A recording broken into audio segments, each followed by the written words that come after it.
Selamat datang di Pojok Santai.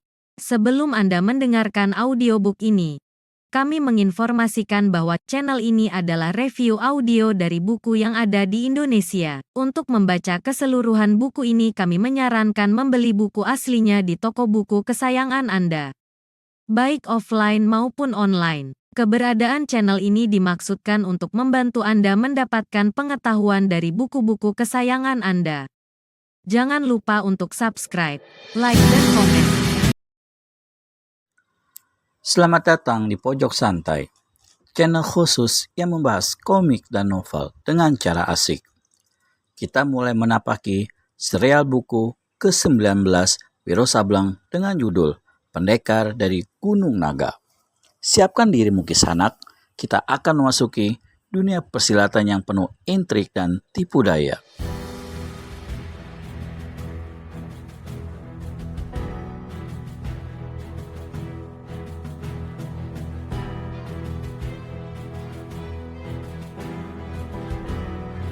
Lembah Merak Hijau yang terletak di Provinsi Kiat Kang merupakan sebuah lembah subur dengan pemandangan yang indah. Lebih-lebih karena di sebelah timur lembah ini terdapat daerah persawahan yang luas dan pada saat itu padi yang ditanam telah masak menguning. Hingga kemanapun mata memandang seolah-olah hamparan permadani emaslah yang kelihatan. Bila angin bertiup, padi-padi masak menguning itu bergoyang, melambai-lambai, mengalun lemah gemulai. Di pagi yang cerah ini, di antara desau tiupan angin lembah yang segar, terdengarlah suara tiupan seruling yang merdu sekali. Barang siapa yang mendengarnya, pastilah akan tertegun dan memasang telinga baik-baik menikmati suara seruling itu. Siapakah gerangan yang meniup seruling tersebut? Tentunya seorang seniman pandai yang dapat menggambarkan keindahan pemandangan alam sekitarnya lewat hembusan nafas yang disalurkannya ke dalam lubang seruling. Tetapi adalah di luar dugaan karena kenyataannya si peniup seruling bukanlah seorang seniman, bukan pula seorang dewasa, melainkan seorang anak gembala yang baru berusia 7 tahun dan duduk di atas punggung seekor kerbau besar tegap berbulu bersih dan berkilat. Perlahan-lahan kerbau besar itu melangkah menyusul tepi sawah masuki lembah Merak Hijau, kemudian mendaki bibir lembah di sebelah selatan. Di atas punggungnya, bocah berusia 7 tahun itu demikian asyiknya meniup seruling hingga dia tidak peduli lagi kemanapun kerbaunya membawanya. Akan tetapi, ketika binatang itu sampai di atas lembah sebelah selatan, serta-merta si bocah menghentikan permainan serulingnya. Mulutnya terenganga dan sepasang matanya bening melotot begitu dia menyaksikan pemandangan di hadapannya. Dua sosok tubuh yang hanya merupakan bayang-bayang hitam dan putih dilihatnya berkelebat hebat, terlibat dalam suatu perkelahian yang gencar dan seru. Adalah aneh, memikir anak itu. Di tempat yang begini indah dan segar ada orang berkelahi. Memperhatikan dengan mata tak berkesip, lama-lama membuat si bocah menjadi pusing sendiri. Beberapa kali dia memejamkan matanya, dibuka kembali, dipejamkan lagi, dibuka lagi. Ketika dia membuka sepasang matanya untuk yang kesekian kalinya, dilihatnya bayangan hitam mendesak bayangan putih dan tahu-tahu satu tendangan dahsyat dilancarkan oleh sosok tubuh bayangan hitam. Tapi bayangan putih dapat mengelak. Tendangan maut itu tak sengaja terus melabrak kepala kerbau yang ditunggangi anak tadi. Terdengar lenguhan keras. Kerbau besar itu mencelat sampai beberapa tombak anjlok di tanah, mati dengan kepala pecah.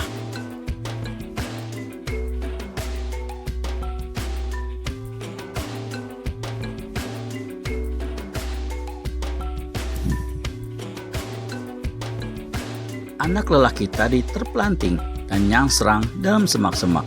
Pakaiannya habis koyak-koyak dan kulitnya baret luka-luka. Tapi suling kesayangannya masih tergenggam di tangan kanannya. Dengan susah payah, dia keluar dari semak-semak itu sambil mengomel marah ketika mengetahui apa yang terjadi dengan kerbau tunggangannya. Di depan sana, akibat kejadian yang tak disangka-sangka itu, dua orang yang tadi berkelahi mati-matian sama melompat mundur. Perkelahian terhenti dan keduanya memandang ke arah si bocah dan kerbaunya. Kini barulah anak lelaki itu dapat melihat dengan jelas sosok tubuh dan tampak kedua bayangan hitam dan putih tadi. Di depan sebelah kanan tegak seorang kakek-kakek berjubah hitam berkepala botak pelontos yang kilat-kilat ditimpa sinar matahari. Sepasang alisnya tebal, kumisnya jarang tapi tebal-tebal dan panjang. Tampangnya persis seperti anjing liar. Di sebelah kiri berdiri pula seorang kakek-kakek berpakaian putih. Rambutnya panjang putih meriap bahu. Dia memelihara kumis serta janggut lebat yang juga berwarna putih. Sepasang matanya memandang tajam pada bocah yang memegang suling, sedang kulit keningnya berkerut seolah-olah dia tengah memikirkan sesuatu. Meskipun tadi hanya melihat bayangannya saja, namun bocah penggembala itu yakin kakek berjubah hitam itulah yang telah melepaskan tendangan hingga mematikan kerbaunya. Bocah ini memang mempunyai dasar watak yang berani. Dengan mata melotot dan air muka menunjukkan kemarahan, dia membentak pada kakek jubah hitam. Tua bangka botak, kau telah membunuh kerbauku ya? Aku pasti akan dirajam oleh majikanku. Kau harus menggantinya. Kalau tidak, seumur hidupnya baru kali itu kakek berjubah hitam dimaki begitu rupa oleh seorang lain. Apalagi anak-anak yang masih ingusan pula. Tentu saja darahnya naik ke kepala. Pergi kau dari sini. Kalau tidak, kepalamu akan kupecahkan seperti binatang itu. Tidak, kau harus ganti dulu kerbau yang mati itu. Bocah sundal, kau mampuslah. Teriak kakek jubah hitam marah sekali. Tangan kanannya dipukulkan ke depan. Serangkum angin menderu dahsyat. Jangankan seorang anak kecil seperti penggembala itu, batu karang atau sekalipun kalau sampai dilabrak, pukulan jarak jauh yang berkekuatan tenaga dalam luar biasa itu pasti akan hancur lebur. Tapi sebelum pukulan tangan kosong itu menghantam anak gembala, dari samping menderu angin pukulan lain, menggempur angin pukulan yang pertama hingga berantakan dan punah.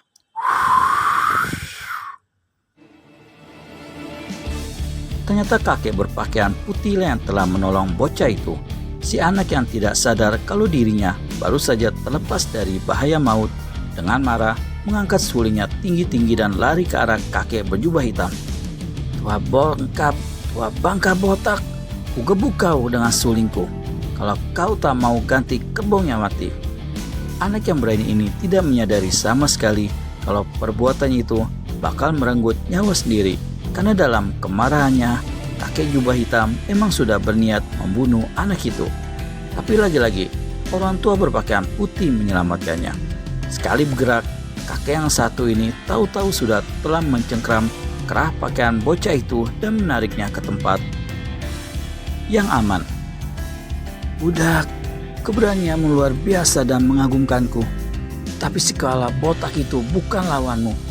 Biar aku yang mewakilimu untuk menggebuknya. Sesaat anak gembala itu terdiam. Kemudian dengan merengut dia berkata, kalian tua-tua bangka tak tahu diri, berkelahi macam anak-anak. Kakek berjanggut putih tertawa gelak-gelak. Tapi sebaliknya, si jubah hitam, kepala botak, membentak garang dan menyerbu. Kembali kedua orang ini bertempur hebat. Kembali tubuh mereka menjadi bayang-bayang hitam putih dan kembali pula si bocah menjadi sakit mata dan pening kepalanya menyaksikan. Namun dia memaksakan untuk memperhatikan kejadian hebat sambil tiada hentinya berteriak. Ayo janggut putih, ayo kau hajar kepala botak pembunuh kerbauku itu. Sikat, pecahkan kepalanya seperti dia memecahkan kepala binatang gembalaanku. Teriakan-teriakan anak ini seolah-olah memberi semangat pada kakek berpakaian putih. Sebaliknya, membuat si botak jadi penasaran setengah mati. Dari balik jubah hitamnya, si botak ini keluarkan senjatanya berubah tongkat kayu berwarna hitam legam dan memancarkan sinar menggidikan. Setelah bertempur hampir 200 jurus, ternyata dia tak dapat merubuhkan lawan dengan tangan kosong. Maka kini, dengan senjata itu dia berharap bakal dapat mengalihkan kakek janggut putih. Di lain pihak, lawannya begitu melihat musuh pegang senjata tidak pula menunggu lebih lama, segera keluarkan senjatanya, yakni sebatang tombak pendek terbuat dari baja putih yang kedua ujungnya bercagak. Sesaat kemudian, keduanya sudah bertempur kembali dengan hebatnya. Kini bayangan pakaian mereka yang putih dan hitam dibuntali oleh sinar dari senjata masing-masing yang menderu-deru dengan dahsyatnya. Bocah gembala yang berdiri jauh dari tempat itu merasakan bagaimana sambaran kedua senjata tersebut membuat lututnya goyah dan tubuhnya bergetar menggigil. Terpaksa dia menjauh sampai satu tombak dari kalangan pertempuran, sementara mata dan kepalanya semakin sakit menyaksikan. Dalam satu gebrakan hebat, kakek janggut putih berhasil mendesak lawan dan setelah mengirimkan tusukan-tusukan gencar ke arah lawan, tiba-tiba rubah gerakan tongkatnya dengan satu kemplangan yang tidak terduga. Kakek botak berseru kaget. Hah? Apa gerangan yang menjadikan si kakek hitam terkaget?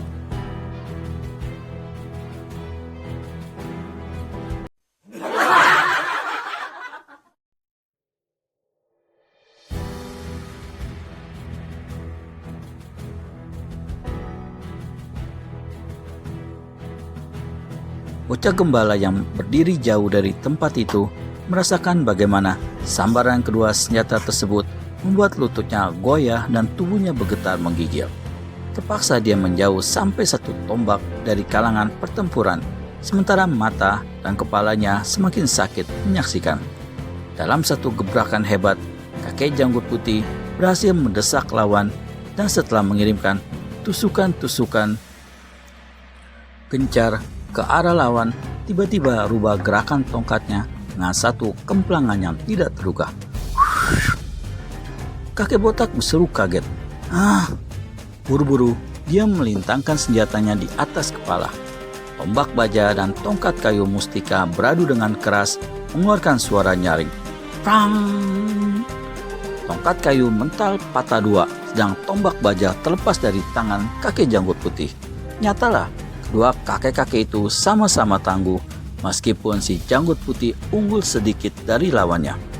Selagi kakek janggut putih melompat mengambil tongkatnya, si kepala botak rangkapkan kedua tangan di depan dada, kaki terkembang dan kedua matanya dipejamkan. Mulutnya komat kamit, dari ubun-ubun kepalanya mengepul asap hitam. Kemudian terdengar kekehannya. Manusia keparat, jangan harap kali ini kau bisa bernapas lebih lama.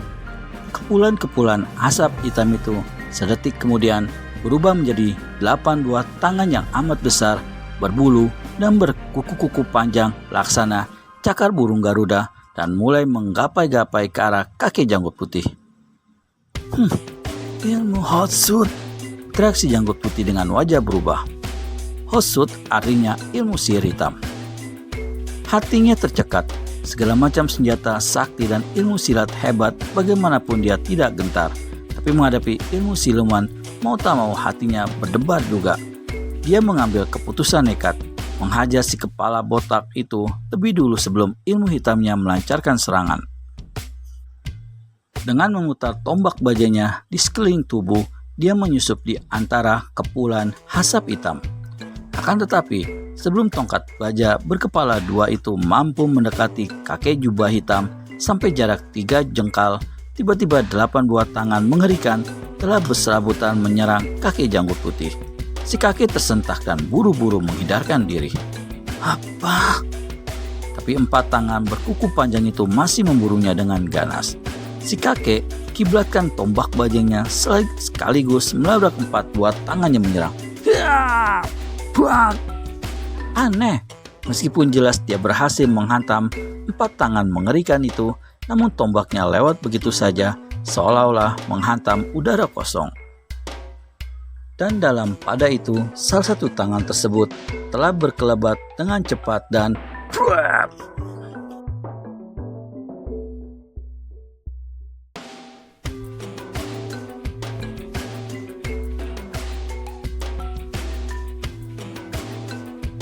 Pakaian di bagian dada si kakek robek besar. Kuku-kuku yang panjang masih sempat membuat baret daging dadanya, dan kontan orang tua ini merasakan tubuhnya panas dingin. Buru-buru dia salurkan tenaga dalamnya ke bagian dada yang cedera dan rasa sakit panas dingin berangsur-angsur berkurang. Dalam pada itu, di depan sana, kakek jubah hitam kembali keluarkan suara tawa mengekeh dan 8 tangan siluman kembali menyerbu. Kakek janggut putih maklum bahwa segala pukulan sakti dan tombaknya takkan mampu menghadapi ilmu sihir yang ganas itu. Dia hanya sanggup bertahan dengan mengandalkan ginkangnya yang sudah amat tinggi. Tapi sampai berapa lama dia bisa berbuat begitu? 100, 200, atau katakanlah sampai 3 jurus di muka? Dalam umur yang sudah demikian lanjut, apakah dia mampu melaksanakannya? Cepat atau lambat, dia bakal celaka juga. Hal ini membuat dia nekat dan mengamuk dengan hebat. Tapi ilmu siluman musuh betul-betul luar biasa. Dalam tempo beberapa jurus saja, dia sudah didesak habis-habisan. Bocah penggembala yang mengharapkan agar kakek janggut putih bisa menghajar si botak yang telah membunuh kerbonya itu, jadi kecewa dan penasaran ketika menyaksikan bagaimana justru kakek janggut putih itu terdesak hebat, bahkan terancam jiwanya.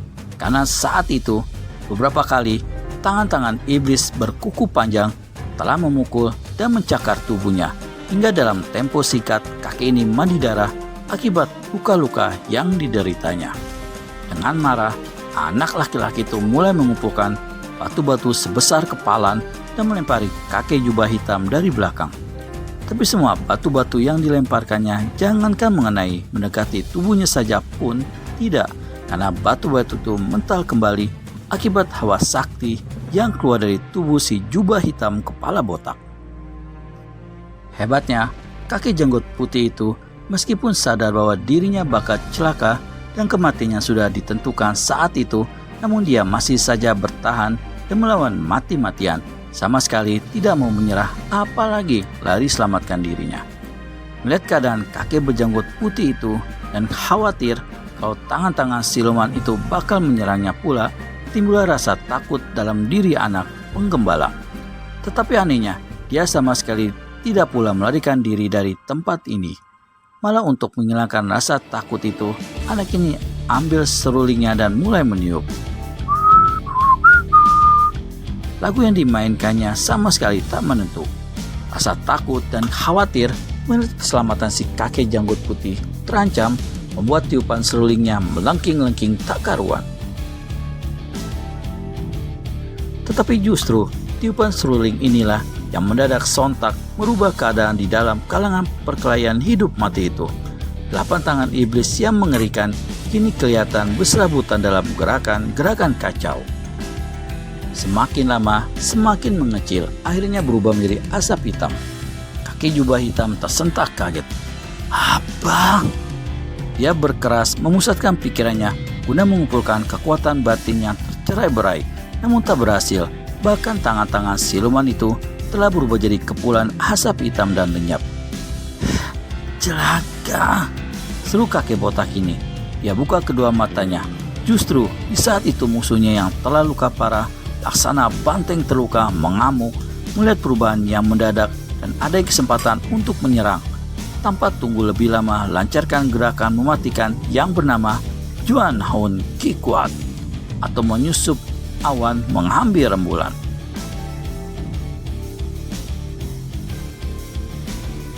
Tongkat baja bermata dua itu menusuk laksana kilat ke dada si jubah hitam.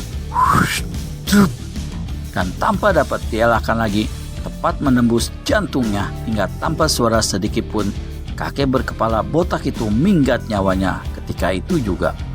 Melihat si pembunuh kerbonya mati, anak kembali anak gembala tadi bersorak gembira dan jingkrak-jingkrakan. Syukur, lah pembunuh kerbau, baru aku puas sekarang. Yeay. Tapi bila ingat apa yang akan dikatakannya nanti pada majikannya, akan ini lantas jadi termenung-murung. Sementara itu, si janggut putih yang tubuhnya penuh luka-luka dalam keadaan megap-megap segera bersila di tanah. Atur jalan darah dan nafas, serta salurkan hawa sakti tenaga dalam keseluruhan bagian tubuhnya. Beberapa saat kemudian, dikeluarkan 2 macam obat, yakni beberapa butir pil dan sebungkus obat bubuk. Pil itu ditelannya sampai habis, sedang obat bubuk dituangkannya pada luka-luka sekujur tubuhnya. Kemudian kembali dia bersila. Sekitar sepeminuman teh berlalu. Perlahan-lahan orang tua ini membuka kedua matanya dan berdiri. Meski kini dia telah selamat dari kematian, namun kesehatannya belum pulih keseluruhannya. Ternyata cakar dari jari-jari tangan siluman yang telah membuat dia cedera itu mengandung racun yang berbahaya. Untung saja dia membawa persediaan obat.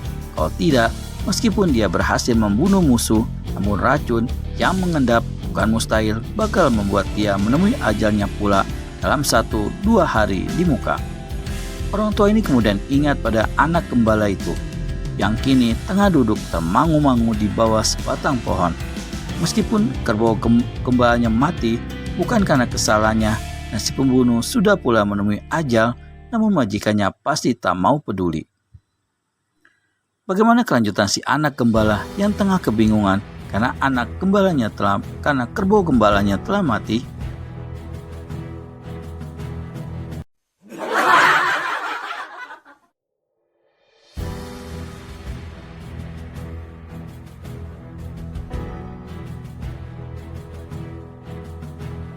Orang tua ini kemudian ingat pada anak gembala itu yang kini tengah duduk termangu-mangu di bawah sebatang pohon.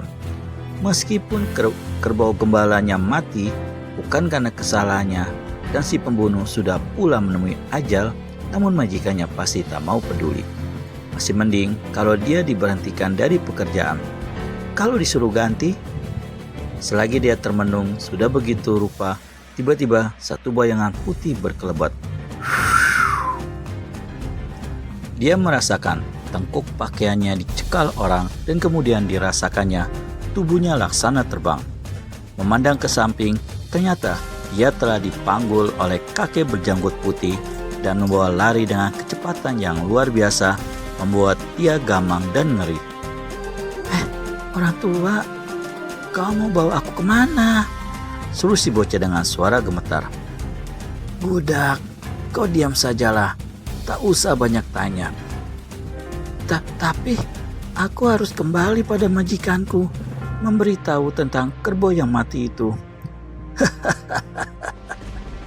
Si kakek tertawa. Kau anak baik yang tahu apa artinya tanggung jawab. Tapi lupakan saja majikanmu dan kerbaumu itu. Persetan. Potongan tubuh dan ruas tulangmu kulihat bagus sekali. Sayang kalau disia-siakan. Aku akan bawa kau ke puncak Liaosan. Kau dengar? Puncak Liaosan. Aku. Si kakek mempercepat larinya dan karena ngeri, si bocah tak berani lagi banyak bicara. Malah kini dia pejamkan kedua matanya.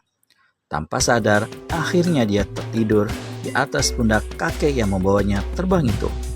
Siapakah adanya kakek berambut putih ini?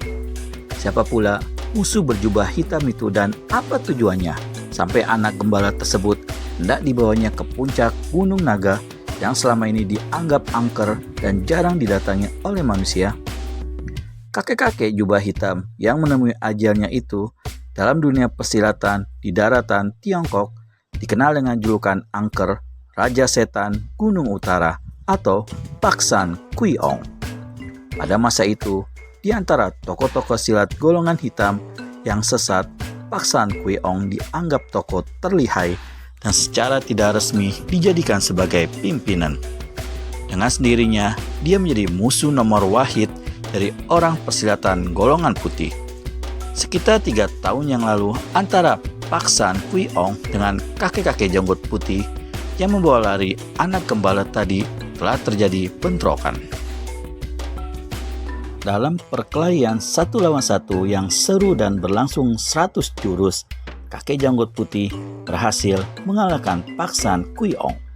Kekalahan bibit pangkal dendam kesumat sakit hati.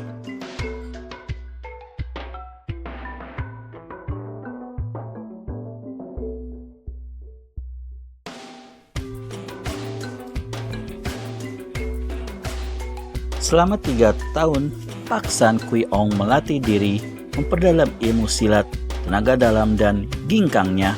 Di samping itu, dia meyakini pula satu ilmu baru, yakni ilmu hitam atau sihir. Setelah dia merasa cukup sanggup untuk melakukan penuntutan balas, maka dicarinya lah kakek janggut putih tadi. Ternyata, Pak San Kui Ong memang berhasil menghadapi musuh besarnya itu. Bahkan ilmu hitamnya, dia hampir saja dapat membunuh lawan.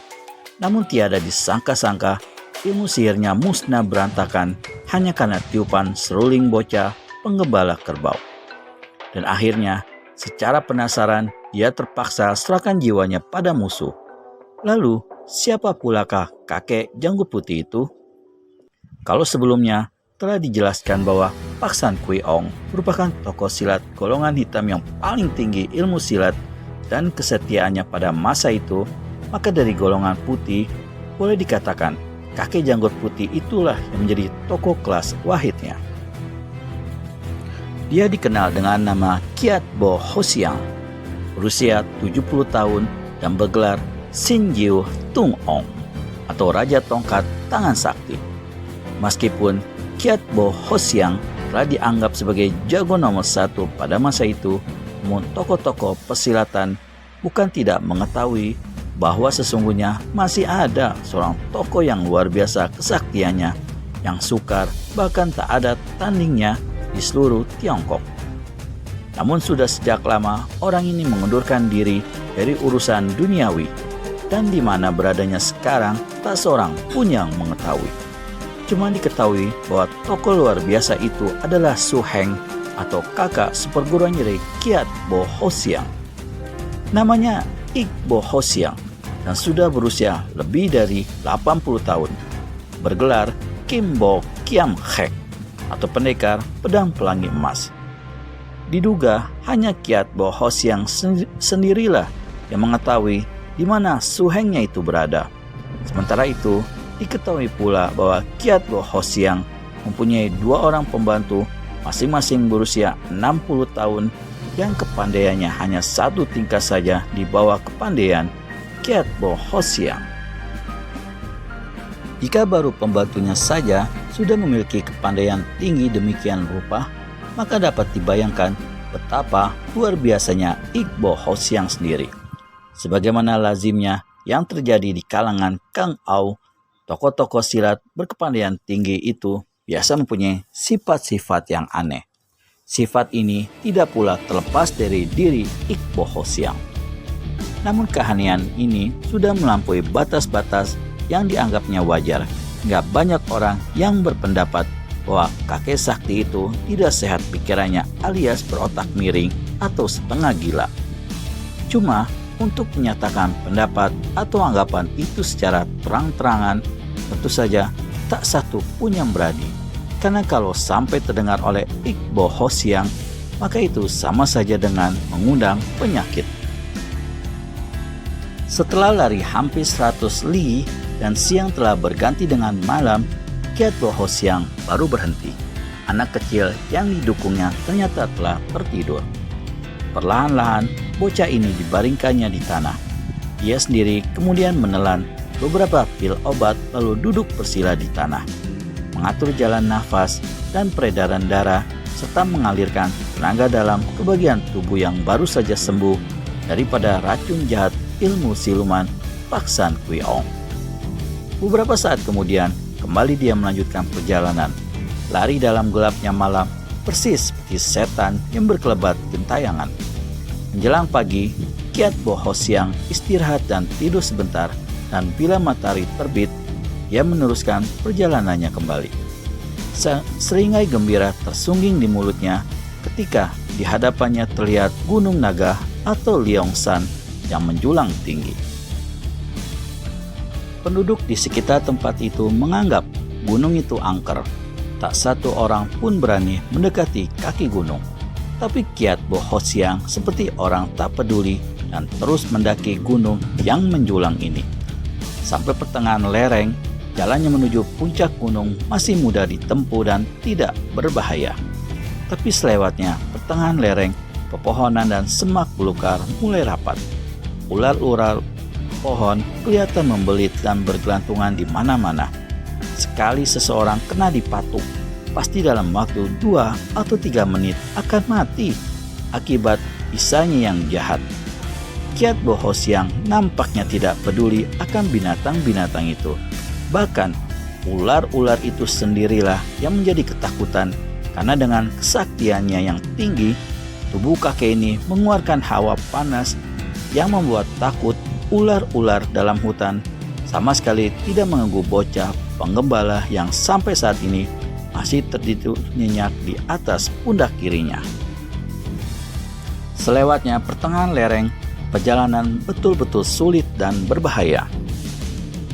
Di mana-mana menghilang batu-batu karang raksasa runcing, menjulang langit, licin, berlumut lembab. Di sela batu-batu karang ini membentang jurang-jurang terjal yang gelap dan kabut bertebar menutupi pemandangan. Akan tetapi hebatnya, seolah-olah dia berlari di jalan yang rata dan seperti sepasang matanya dapat menembus tebalnya kabut, kakek sakti Kiat Bo Ho Siang terus saja lari seenaknya. Melompat dari atas batu karang yang satu ke batu karang yang lainnya, melayang di atas jurang-jurang maut hingga akhirnya sampai di puncak Leongsan. Saat itu di salah satu puncak Leongsan yang dingin, 2 orang berpakaian putih-putih asik bermain tioki atau catur. Yang pertama berambut putih berbadan pendek, usianya sekitar 60 tahun dan dikenal dengan nama Toa Sin Ho Siang. Yang seorang lagi kurus tinggi bermuka hitam juga berusia sekitar 60 tahun. Keduanya bukan lain adalah pembantu-pembantu Ik Bo Ho Siang yang berkepandaian tinggi itu. Bagaimana kelanjutan anak gembala kerbau yang lari dengan kakek sakti berjubah putih itu? Temukan jawabannya di video selanjutnya hanya di channel Pojok Santai. Segera subscribe dan tekan tombol lonceng untuk mendapat notifikasi video terbaru dari kami. Terima kasih dan sampai bertemu kembali.